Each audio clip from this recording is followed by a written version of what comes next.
Hi everyone, this is the study guide for 5th grade. This is trimestral test number 2, trimester 2. So here we can see the topics and I'm going to start solving each one of them so that you can study with this video. Let's begin by showing you a couple things right here. Here there's a line graph in which you can have on the x-axis the time in minutes and on the y-axis the distance from home in miles. Here you go, miles. So what we have intervals of 5, 10, 15, 20, 25, and then we have also distances that are 5, 10, 15, and 20. Here you can ask several different questions. If they ask you, you can interpret different things right here. If they ask you how far you are from home when you were 25 minutes into traffic probably, then you can tell right here it will be in D here. So D will stand for the number of minutes that you were maybe in traffic or just walking or any transportation means, and that would have taken you approximately right here some 6 miles away from home. Okay, now here is an interesting thing. So you start off right here at 0 minutes and 0 miles, and then you go all the way up here from A to B, then it's in 5 minutes you were 5 miles away from home. Then you returned right here home, took 5 more minutes, so you're 0 miles from home, meaning you're home again, and then you go back to work maybe the next day. So from this point from C to D, it takes, first of all, this many minutes. From 10 to 25, that will be 15 minutes time, and that will take you from home, from Mary's home, to, like I said, about 6 miles away. This is one interpretation. So one of the questions you can be asked to answer is, example, how far would you go in 20 minutes? Or how far would Mary be in 20 minutes into her trip to work? And that would be right here, 20 minutes. You can tell over here it's 20 minutes. This is 20 miles, I'm sorry, and this would have taken you 40 minutes. So 40 minutes into her journey to work, you will be around here. So any single question about these lines will be interpreted by us in class, and of course this will come out in the test. Now, second thing we can study right here is all about central tendency, which we've been lately working on. So in the central tendency we have several different things. So the first thing we're going to find is the mean, and I want you to remember the mean is also called average. So the average is found by adding all the data values, meaning adding all this, and dividing it by the number of values. There's 1, there's 2, there's 3, 4, 5, and 6. So we're going to have a quick additions. We have 6, 15. I'm going to write them down here again. So we're going to take all of the values, 16, 9. Notice how you write down the values into the correct place. These are the ones. Don't forget this, and these are the tens. If you write this one right here, on the tens place, everything will be different and wrong. So you need to place the ones in the ones column. So 9, then we have 12 right here, then we have 22, then we have 18, then we have 7. So we have 6, 15, 17, 19, 27, 34. So we write it 4 and carry 3. So 3, 4, 5, 7, 8. So we have 84. Now once we have 84 right here, so we're going to take this answer 84 and we're going to divide it by as many data values as we have. Previously we counted 6, so we're going to divide it by 6. 6 goes in 8 one time, so we subtract the 6, you're going to get 2, carry down the 4, that'll be 4 times. When we subtract, you get 0. So the mean of this, the mean in here, the mean of this data set will be 14. Here we go, 14. So Here you can have the type of ice cream and the number of ice creams sold. So here, if you take all this is the mean 14, right? So in general, the central value will be 14. Now, what if we added another data value? So I'm going to erase this, erase all this, and we're going to take another data value, put it into the data set. What if we had this other number right here in another flavor? Pretend you have, say, I don't know, 12 again. So, and this would be any. This could be mango. That's an example. And then once we have this, then what if we're asked to find the mode? If we're asked to find the mode, then we need to find the most repeated value. And then that will be 12 because there's one here and there's another one here, and all the rest just have one occurrence into the data set. So the mode right here will be 12. So remember, the mode is the most repeated value. So now we have the mean, we have the mode, and what if you are asked to find the median? I want you to remember the median is the central value again after the numbers have been rearranged from least to greatest. So what we're going to do is we're going to take this highlighter right here, and we're going to take another pencil, and we're going to start writing all of these values in here from least to greatest. So the least value will be 7, so we write it first. So we take 7, we write it here, comma. This one is done. Then we take 9, which is the next greatest value. Then we go to 12. And then there's another 12, we just add it. Next up, so we have this one, and then next up is going to be 16. So we have 16 right here. And we have 18, you can tell, 18 and 16. And all we have left is 22. So we should have 7 values. Now for me to find which one is the one in the very, very, very center of the data set after I have rearranged it from least to greatest, all I need to do is, cross out from left and right at the same time. So one on the right, one on the left, one on the right, one on the left, one on the right, one on the left. Voila. Because this is an even number, this is an odd number, 7 values, then there will be one and only one central value. If there were 2, you would have to add them. You would have to add both values and divide them by 2, just like finding a mean. We will do that in class. We already did with one of the groups, so this week we will do the rest. Good.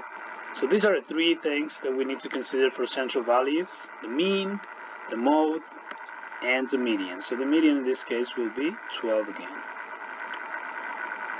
This is it. Okay, so this is all about interpretation of graphs, interpretation and analysis of data sets in terms of central tendency values. Now we're going to move on to this. So we're going to take this one, make a little room for that. Just go down, take this a little bit lower, smooth it right here, take it onto this place. So once we have this, then we're going to try and find, first of all, the parts. So this is a 3-dimensional shape, and our mission is to find the parts. Which parts are the components of a 3-dimensional shape? So we're going to find vertices, we're going to find edges, and we're going to find faces. So I want you to remember the vertices are these points where the faces meet. So as you can see, this one is part of this face right here, the face in the front, and the face on top. So where the 3 of those meet is a vertex. So this one is a vertex. Now, if we were asked to find how many vertices this one has, so we'll have to just go into these points: 1, 2, 3, 4, 5, 6, 7, and 8. So we can tell that this rectangular prism you can see right here, or cuboid, has 6 faces. Now we're going to take another pencil and check the other parts. What if I want to find the edges? In 2-dimensional shapes we have sides, but in 3-dimensional shapes we have edges. Edges are these little lines right here, you can see. So we're going to go highlight them for us to see. So if we take this edge, this is one edge, it looks like a line. But in fact, it's where 2 faces meet. Right here again, so that if we want to count them, there's 1, 2, there's another 1, 3, 4, 5, 6, 7, 8, 9, 10, 11, and 12. So you can tell there are 12 edges right here. So remember, the edges are those little lines that are made of faces. So here we have 12 edges. Once we're done with that, we can go on to the faces. And the faces are simply, there are 6 in here. There's at the bottom one, you can see right here. It's this flat surface. So it's actually a rectangle. There's one at the bottom, one on the left, one on the right, one on the back, one and the front. So as you can see, there's top, bottom, right, left, front, and back. So there will be 6 faces. Actually, these are vertices right here. There's the vertices. Let's count them again. There's 1, 2, 3, 4, 5, 6, 7, 8. There are actually 8. These are not faces, these are vertices. I'm sorry. Here we go. So these are the parts. So we have vertices, edges, and faces. And these are components of any 3-dimensional shape. Any prism, in this case, that we're working on. Great. Now let's move on to something else. Let me just move this away a little bit. And let's go into the next. Here we have a shape which is located right here. We're going to find the values of where they are. There's 1, 2, 3, 4, 5, 6, 7, 8. Oh, this is actually 6, 4, 5, 6, 7, 8, 9, and 10. So we're going to find that this triangle that's pink, was moved, was translated. So as you can see, the size and shape are exactly the same, but this one was moved into a new position right here. So our mission is to find the rule in which it was translated. So the rule means how many spots it was moved in the x-axis and in the y-axis. So I want you to remember that the x-axis can only go left or right. When it's left, you're moving it negatively, and when it's right, we're moving it positively. Here in the y-axis, we only have up, which means positive, and left, and down, which means negative. Great. Once we have this, the translation has been already plotted for us, but our mission is to find the rule. So we're going to find x plus or minus what it was translated, and y plus or minus it was translated. To do that, we're going to trace a little, maybe pinkish, right here. I'm going to take this point right here. So we're going to find that point, and we're going to find what the order pair it represents is. We're going to write it right here. So we're going to call this one A, we're going to call this one B, and we're going to call this one C.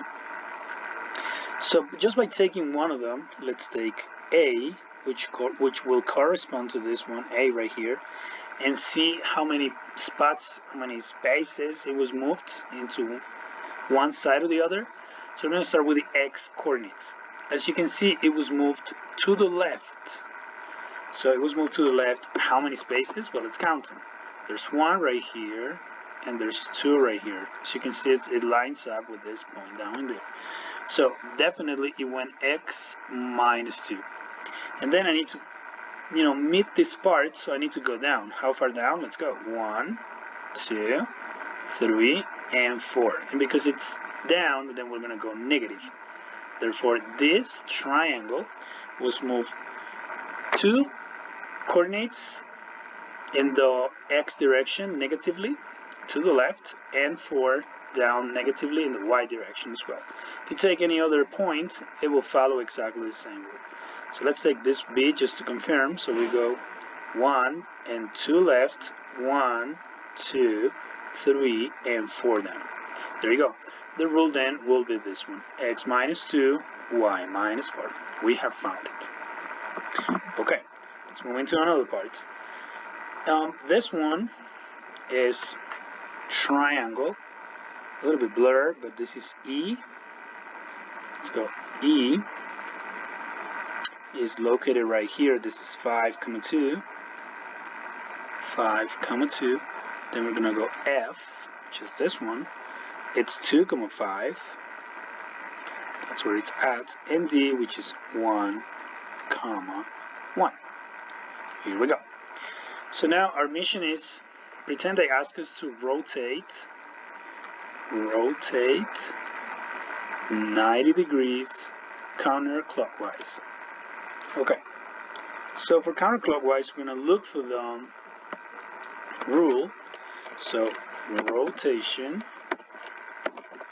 90 degrees counterclockwise. Rotation 90 degrees counterclockwise. So it will tell us that we go from xy to minus yx. So we're going to go xy will become negative y, comma x. All of these rules will be given to you on the board the day of the test, so not a problem. Here, once you have this, what we're going to do is rewrite the points. E is 5, 2. F is going to be 2, 5. And D is going to be 1, 1.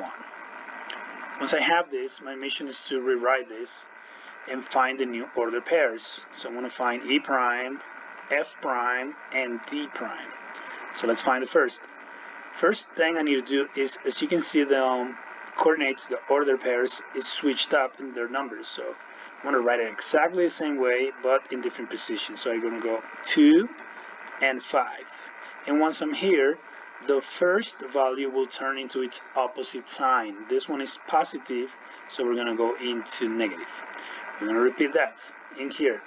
So this one is 2, 5, so I'm going to switch the order, 5, 2, and once I'm there, I'm going to change the sign of the first one. This one is positive 5, it's going to change into negative. Then finally, we have 1, 1, nothing to switch, because they're the same. So we'll write it, and then since both are positive, and especially the first one is positive, we will change its sign into negative. Now our mission is to simply plot this. Let's do that. So we're going to go E prime is minus 2, 5, minus 2, 5 over here. This is my E prime. Great. Now I'm going to have my F prime, which is minus 5, 2 over here. So this is my F prime. And then I'm going to go into minus 1, 1, which will be plot right here. This is D prime, actually.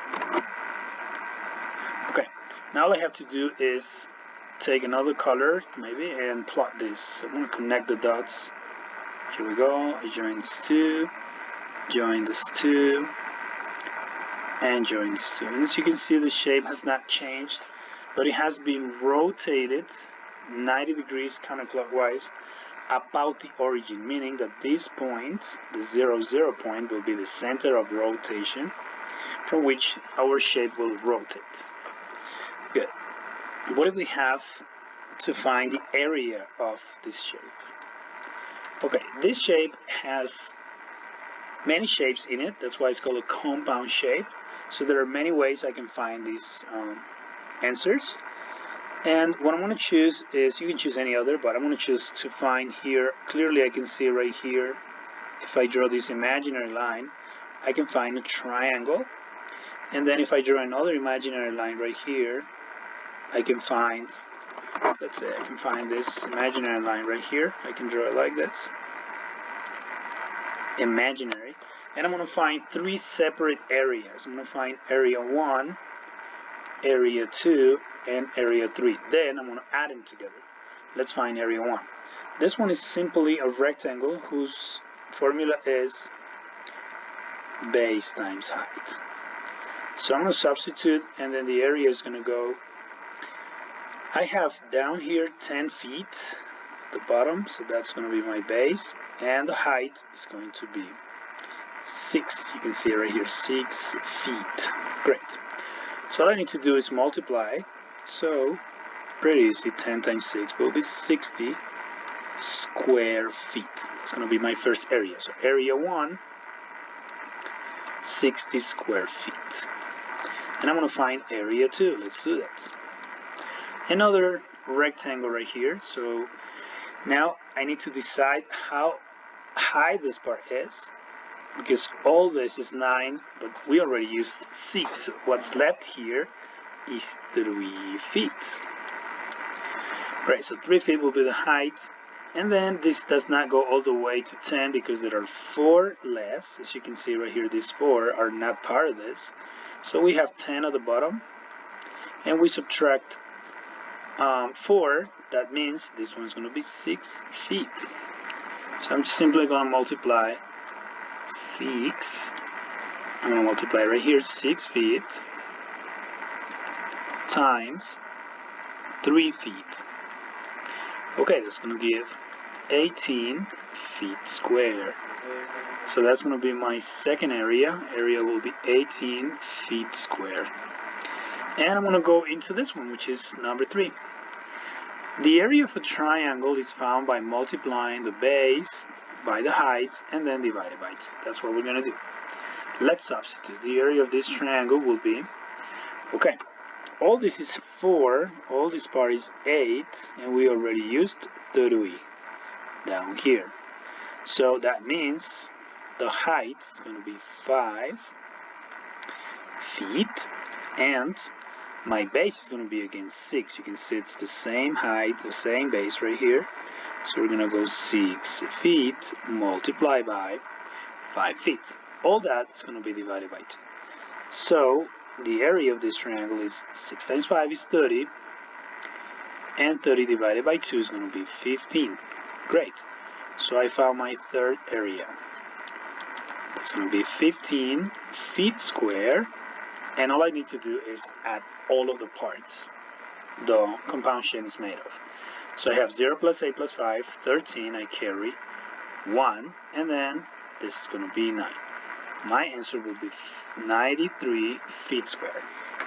Okay, I guess this is it. This is what our most part of our end of the term test is going to look like. So I hope you can study with this, and we will add some examples and some of the videos.